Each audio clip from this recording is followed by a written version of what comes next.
Hello and welcome to another session of Daily News Simplified, an answer to what, why and how of newspaper analysis. Today we have taken up The Hindu newspaper dated 5th December 2022 New Delhi edition. We will discuss important news and article from the perspective of UPSC examination. Topics for today's discussion are displayed on your screen. Let's begin the discussion. Our first discussion of today is based on this news which featured in The Hindu newspaper page number 12. This news talks about how, confined to the digital world due to COVID-19 restrictions over the past 2 years, traffickers are scouring online classrooms, gaming platforms, matrimonial sites, dating apps, chat apps and even loan apps for potential victims. Now, human trafficking is one of the major organized crime in the world. And despite having several governance mechanisms, government of several nations are still struggling to contain the menace of human trafficking. Now, if you will look at the syllabus of General Studies paper 2, it mentions mechanism, laws, institutions and bodies constituted for the protection and betterment of vulnerable sections. Along with this, it also talks about human resources. Questions based on vulnerable sections have been a repeated theme in UPSC mains examination. Here in this discussion, we will look into what is human trafficking, what is its status in world and India, what are the causes, what is the way forward. We will also look into some legal and constitutional mechanism which are available in India. So let's begin the discussion. So first question which should come in mind is what is human trafficking? According to UNODC, that is United Nations Office on Drugs and Crime website, human trafficking is the recruitment, transportation, transfer, harboring or receipt of people through force, fraud or deception with the aim of exploiting them for profit. Now, in simpler terms, trafficking means a trade which is illegal. Now, human trafficking is carried out a trade on humans. Humans are trafficked for the purpose of sexual slavery, commercial sexual exploitation, extraction of organs, forced marriage, forced labor, and domestic servitude. Now, moving forward in the discussion, let us first have a look into the status of human trafficking in world and in India. To understand the status at world level, we will be looking at UNODC's Global Report on Traffic in Person report of 2021. According to the ILO data in 2016, there are around 24.9 million people who are victim of human trafficking around the world. According to Traffic in Person report, adult women forms majority of victim, that is 46%, followed by adult males, that is 20%. Then comes the number of girl child, which forms 19%. Girl child means those who are below 18 years of age. And the smallest share is of male childs, which constitute 15% of the global human trafficking trade. If we talk in terms of forms of exploitation, trafficking for sexual exploitation forms majority, that is 50%, followed by forced labor, that is 38%, then for criminal activity, that is 6%, 1.5% for begging, 1% for forced marriage, another 1% for mixed form like domestic servitude, etc., and a marginal share in baby selling and removal of organ. Now, Trafficking in Person report also highlights an interesting development. While in high income countries, adults form majority of those who are being trafficked, in low income countries, minors share the equal percentage as that of adults. And why is this? Because in low income countries, there is a prevalence of child labor. In order to increase their income, child labor is pretty much prevalent in low income countries. Sub-Saharan Africa and South Asia are among the topmost regions which are facing the crisis of human trafficking. While in developed country, the child labor is not that prevalent, and that is why majority of trafficking is done for the sexual exploitation of children, while adults are majorly exploited for economic needs. Here in this diagram you can see major route of human trafficking, and we are more concerned with India. So here you can see India is a source for human trafficking to the Middle East region, the Western and Southern European region, North American region, and East Asia and the Pacific region. Now, if we will talk about the incoming trafficking, it majorly comes from Central Asia and Eastern Europe, Bangladesh, Nepal, and some Southeast Asian countries. Now, if we will look into India specific data, reports suggest that around 8 million people are trapped in human trafficking in India, and that is equal to the population of New York City. UN reported that South Asia specifically comprised of Bangladesh, Bhutan, Nepal, Pakistan, Maldives, Sri Lanka, and India had among the highest total number of children trapped in human trafficking, second only to sub-Saharan Africa. If we look into India's specific data, while half of those affected by modern slavery are in forced labor, the second most prevalent type of trafficking is sex trafficking. While some other forms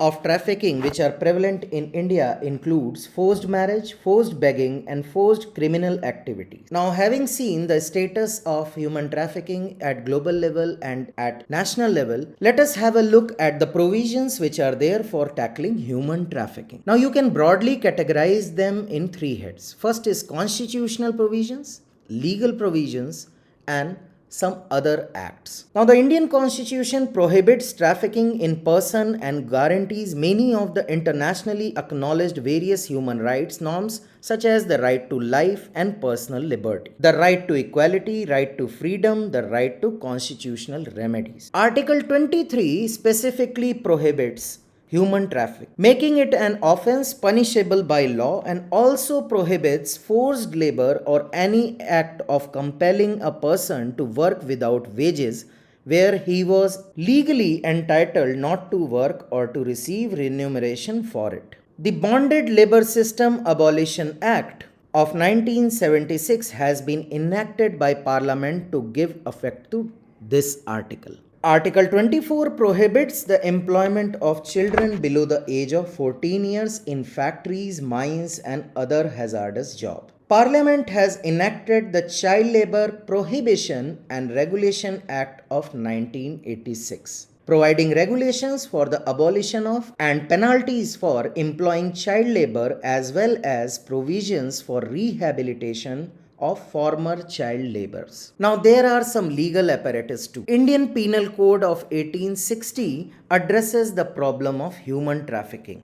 It is addressed in section 370 and 370A of the IPC. It prohibits trafficking of women and girls and prescribes a punishment of imprisonment up to 10 years and also provision for fine. Section 372 and 373 deals with selling and buying of girls for the purpose of prostitution. Apart from these constitutional and legal provisions, Government of India has enacted different acts which talks about prohibition of human trafficking. The acts such as Juvenile Justice Act of year 2000, the Scheduled Caste and Scheduled Tribe Prevention of Atrocity Act 1989, specifically Section 3 of this act deals with atrocities committed against people belonging to scheduled caste and scheduled tribes. It covers some forms of trafficking such as forced or bonded labors and sexual exploitation of women. As we know, many victims of trafficking belong to marginalized groups. Traffickers target only such area which is backward in social and literacy sense. Now, Section 3 gives an additional tool to safeguard women and young girls belonging to scheduled caste and scheduled tribes and also to create a greater burden on the trafficker. Apart from this, Government of India also enacted Immoral Traffic Prevention Act 1986. Government of India ratified the International Convention for Suppression of Immoral Traffic in Person and the Exploitation of the Prostitution of Others in 1950. As a consequence of this ratification, The Government of India passed the Suppression of Immoral Traffic in Women and Girls Act, that is SITA, in the year 1956. In the year 1986, the act was further amended and changed, which was known as the Immoral Traffic Prevention Act 1986, which is now known as PETA. Apart from this, Child Marriage Act of 2006 prohibits child marriage and thus discouraging trafficking for the purpose of forced child marriage. Apart from this, there are other acts like Transplantation of Human Organ Act 1994, POXO Act of 2012. There is also initiative by Ministry of Home Affairs, that is Anti-Trafficking Nodal Cell. And this acts as a nodal center for issues, policies, and actions related to combating trafficking. MHA has also released fund for establishments of anti-human trafficking unit, that is AHTU, for many districts in the country. Law enforcement and liaising with other agencies for care and rehabilitation of victims is the main task that has been assigned to AHTU. Apart from this, India has also ratified UN Convention on Transnational Organized Crime, that is UNTOC, in 2011, which provides for a protocol to prevent trafficking, especially women and children. Apart from this, India has also ratified SAARC Convention on Preventing and Combating Trafficking in Women and Children for Prostitution. Apart from these measures, India also has some bilateral treaties with countries like Bangladesh to control human trafficking. Now, United Nations Office on Drugs and Crime in its Trafficking in Person report has highlighted following reasons which are the main factors for trafficking in world. First is the economic need. Now, this economic need can be of the victim or the facilitator of this trafficking network. Victim, due to its urge to secure a better lifestyle and better income, may get trapped into trafficking network, while a facilitator may do this for high income prospects. Now, it also highlights that intimate partners constitute 13% of the traffickers. For international trafficking, it also highlights that invalid immigration status or illegal immigration becomes a reason for 10% of trafficking. Another factor which contributes to human trafficking at international level is limited education or knowledge of foreign language. It constitutes 6%. Now, with lack of knowledge about foreign language, international travelers get trapped in foreign land and become vulnerable for trafficking. Report also highlight that child with a dysfunctional family is very prone for trafficking. Similarly, a person with mental, behavioral or neurological disorder is also vulnerable for trafficking purpose. In further elaboration of dysfunctional family, child who is deprived of parental care also vulnerable for being trafficked. And the last factor which contributes majorly to trafficking is physical disability. Now, in Indian context, you can categorize these factors into push factor and pull factor. Now, first push factor is poverty. It is one of the most significant drivers of human trafficking. To find better work, many people migrate, which makes them more vulnerable to traffickers. People sometimes sell their own family members, including their children, to survive, or in the hopes their loved ones might get a chance at a better life. Another push factor is lack of education, and it is directly related to the standard of living. Lack of education negatively impacts lives of many families. Additionally, the types of jobs that tend to not require academic education, like agriculture work, mining, fisheries, construction work, and domestic service, have higher rates of trafficking. Another push factor is conflict and natural disaster. It becomes a reason for abrupt migration to save life and securing income. This sudden relocation makes population vulnerable to human trafficking. Now, another important factor is poor enforcement of law. Now, we have already seen there are ample constitutional, legal, and other framework to contain the menace of human trafficking. lack of effective implementation of provisions and frameworks by law enforcement agencies, and sometimes presence of an unholy nexus between perpetrators and agencies are some major cause for continuance of human trafficking. Now, pull factor includes deception and profit. As we have already seen, economic need forms majority factor in human trafficking. And as is the case with any criminal activity, traffickers and trafficking networks are in it for the money purpose. Though it is difficult to get clear updated information on how much the human traffic industry brings in, but in 2014, ILO reported the industry's worth at around $150 billion. Now, another reason is deception. And what is it?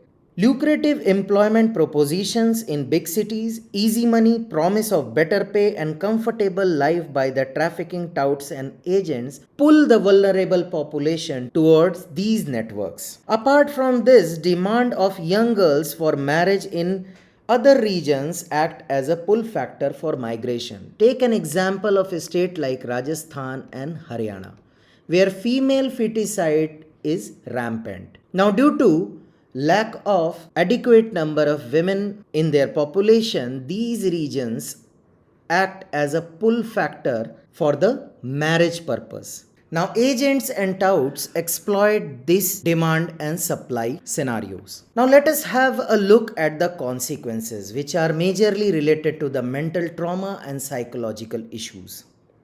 The abuse and exploitation may result in short-term and long-term minor and severe psychological and physical attacks. Diseases, especially sexually transmitted diseases or HIV viruses. The direct consequence of human trafficking are aggression, depression, disorientation, alienation, and difficulties in concentration. Even the rehabilitation process for the victims cannot be guaranteed for a certain result. Although the victims are brought out from the physical problems, the trauma and the psychological problems does not allow the victim to totally recover from the consequences. And some victims find it difficult to adapt to the normal lives that they previously carried out. The sad part about the victims of human trafficking is that the rights of the victims are violated even after they come out from the status of exploitation. In many cases, they face re-victimization. So, what is the way forward? Now, from the discussion, we understood that there are several reasons for the continuation of human trafficking. So, we need a solution which is broader in spectrum. It must include aspects of education, poverty, skill, knowledge, everything. But to highlight some suggestions, we must first look into the better enforcement of already present provisions and measures. We need to eliminate the collusive corruption between agencies and the perpetrators. The laws for human trafficking must be strengthened that it meets all the requirements for preventing human trafficking. Government must work for the awareness development regarding human trafficking. The seminars and organization of seminars and inclusion of NGOs in areas which have prevalence of human trafficking can be opted for. Last but not the least, we must look for the collaborative efforts. Various agencies which are concerned with the problem of human trafficking should come together and must work in tandem to eliminate this problem. Our next discussion is based on this news which featured on page number 4 of the Hindu newspaper. This news is about Telangana Chief Minister and the President of Telangana Rashtra Samiti, K. Shekhar Rao, asked people of the state to accompany him in taking forward the process of the state's transformation. He cautioned the youth and intellectuals against the attempts being made to divide society by fanning communal passions. He accused the center for scuttling the progress of Telangana by denying the state due devolution of funds, taxes, and imposing fiscal responsibility and budget management cuts. If you will look at the syllabus of GS paper 2, it specifically mentions functions and responsibilities of union and the state, issues and challenges pertaining to the federal structure, devolution of powers and finances up to local levels and challenges therein. So as CM of Telangana has raised concern over lack of devolution of taxes and funds, we will be discussing distribution of power to tax between center and state, the causes of horizontal and vertical imbalances, and levers of fiscal federalism and concern related to them. So let's begin the discussion. Now let us first look at the distribution of power to tax between center and state. Now both the union and state list include the powers of taxation. The main source of income for the union are direct taxes, mainly income tax. However, they are also entitled to collect various other taxes such as custom and corporate tax. Now, states normally derive their income from indirect taxes, most commonly from sales tax. Besides this, state list also includes land revenue, excise on alcoholic liquor, estate duty, tax on vehicle, etc. The concurrent list does not comprise any tax power. The distribution of revenues and approaches for determining grants between state and union are legislated by various articles of Indian Constitution. Now let us look into how imbalances are created. You can categorize them as vertical imbalances, that is between center and state, and horizontal imbalances, that is among the states. Now the central government has a much wider range of taxation powers under India's fiscal federalism. That means between three levels of government, that is center, state and local bodies. These powers include personal and corporate income taxes, as you have seen in previous slide. The consumption of goods and services tax, that is CGST, the taxation of foreign transaction, etc. The central government collects about 60% of all taxes, but it only accounts for about 40% of all public spending. Now you will get a clear idea as 15th Finance Commission has highlighted that for the financial year 2019, Union government raised about 62.7% of total resources, while states had borne about 62.4% of aggregate spending. So what does this mean and how this vertical imbalance comes? Now here from this statement and this finding, you will realize that while union has a larger share in taxes, its spending is lesser than that of states. Alternatively, states have a lesser pool of taxes while they are spending more. So this creates an imbalance. What we call it as vertical imbalance. Now such vertical imbalances are even sharper in the case of third tier consisting of local bodies and panchayats. Vertical imbalances can adversely affect India's urbanization, the quality of local public goods, and thus further aggravating the negative externalities for the environment and climate change. Now having seen the vertical imbalances, let us look into horizontal imbalances. As we have discussed earlier, it is an interstate imbalance. The states' varying degrees of achievements are caused by their various growth rates, as well as their developmental stages in terms of the condition of their social or infrastructure capital. This leads to horizontal imbalances. Take for example, a state in a hilly region and a similar size state in a plain region. Now, developmental needs of a hilly region due to its terrain requires more funding, while the state in plains would require comparatively lesser funding.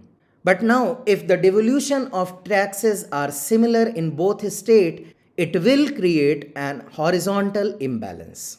Horizontal imbalances involve two types of imbalances: the adequate supply of fundamental public goods and services, and transformational capital deficits or accelerating infrastructure growth. Now, as we have discussed various imbalances, and now we understand why chief ministers of various states are alleging center of not devolving adequate funds to the state, let us have a look into the levers of fiscal federalism and challenges lying in their functioning. Now, first lever of fiscal federalism is Finance Commission. Now, main purpose of Finance Commission is devolution of divisible pool. What does that mean? Divisible pool is the pool of total revenue that has been collected. It has two parts. One is divisible and one is. Now, this pool consists some part which is divisible between center and state, while some part remains with center only. To be specific, cess and surcharges are not part of this divisible pool. So, cess and surcharges remain with the center. Now, keep this fact in mind and you will understand in later discussion that why this is a cause of worry. Now, there is a representation of states in framing of the terms of references of Finance Commission. However, problem lies elsewhere. The 14th Finance Commission report was accepted in 2015 with the promise that it would devolve more finances to state. As part of the process, state would have new responsibilities, especially in the social sector. But what happened in reality was different. Tax devolution to states have been consistently below the recommendations of 14th Finance Commission. Now, second lever of fiscal federalism is FRBM Act, that is Fiscal Responsibility and Budget Management Act. This act puts limit on the fiscal deficit. As per provisions of the Fiscal Responsibility and Budget Management Act, the gross state domestic product can actually accommodate a fiscal deficit of 3%. The state have respected the limit for years and the projection for 2020 and 2021 reflected this. Now, post-pandemic, this limit will be crossed because of shrinking in the revenue of the states. Now, the FRBM has an escape clause that allows for one-time relaxation of the fiscal deficit threshold up to 0.5% in a time of exigency. So you can breach this target of 3% by 0.5% in time of exigencies. The escape clause has been utilized by the center, but problem lies in that it has not allowed states to utilize this escape clause. And it has proven insufficient in addressing the current crisis. Now, third lever of fiscal federalism is GST, that is Goods and Services Tax. Now, issue lies in lack of timely devolution of compensation cess, which was promised against the loss incurred in the revenue of a state with the application of GST. Despite the initial moment of unanimity and optimism amongst the center and state on GST's transformative potential, there are growing fissure and mistrust on issue of GST compensation and the decision-making structure of the GST Council. The issue of pending GST compensation to the state surfaced gradually in 2019 due to economic slowdown but got largely aggravated during the COVID-19 crisis.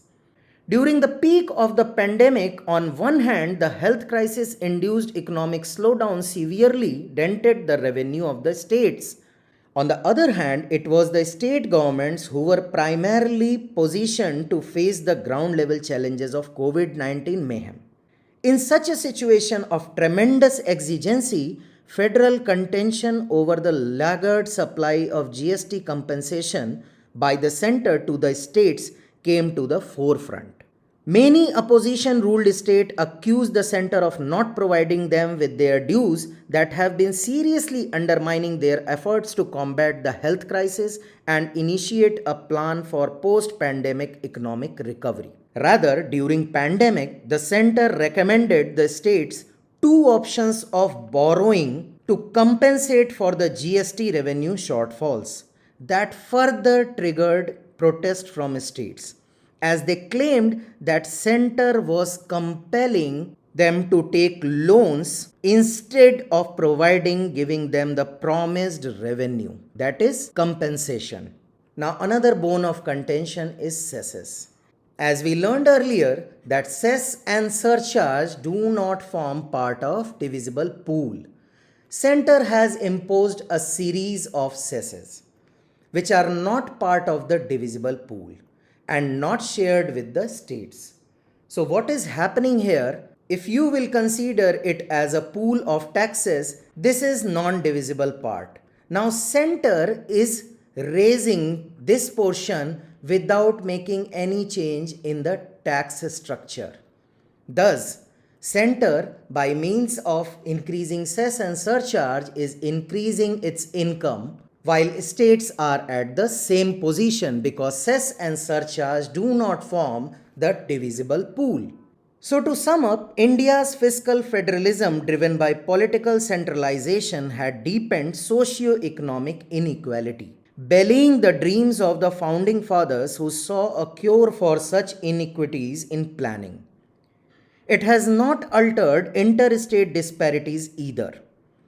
If there was anything that alleviated poverty, reduced inequality, and improved the well being of people, these were the time tested schemes of state governments.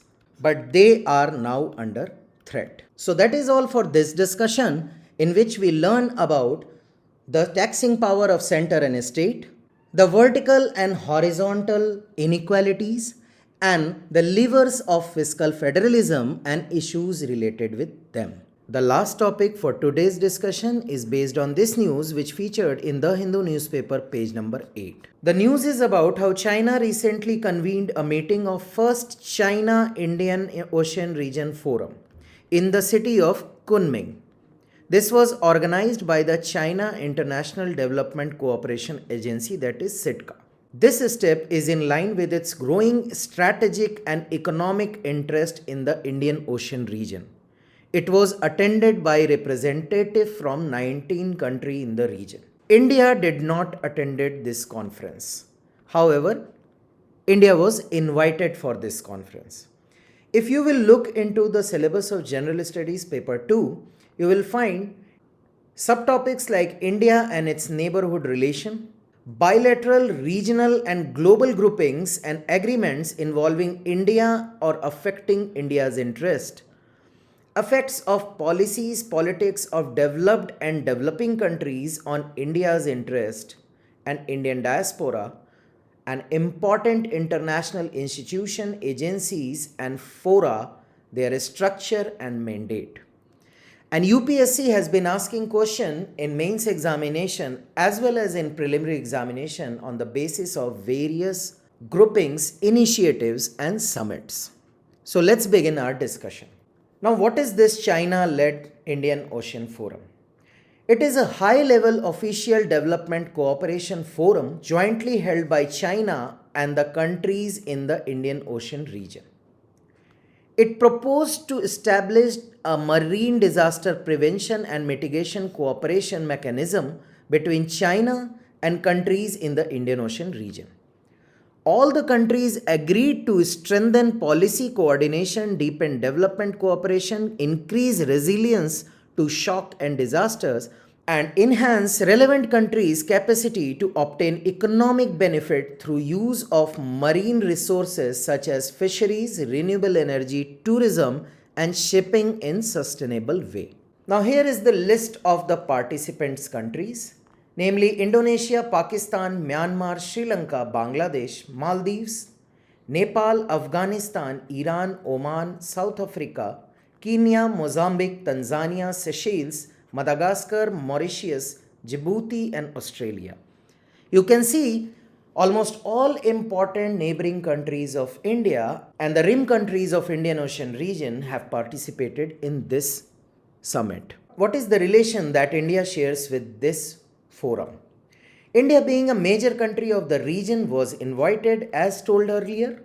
However, India is skeptical of the Chinese intentions in the region and did not attend the meeting.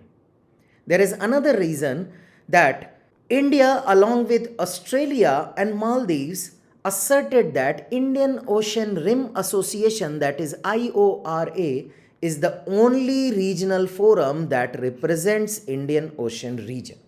Now, what is IORA?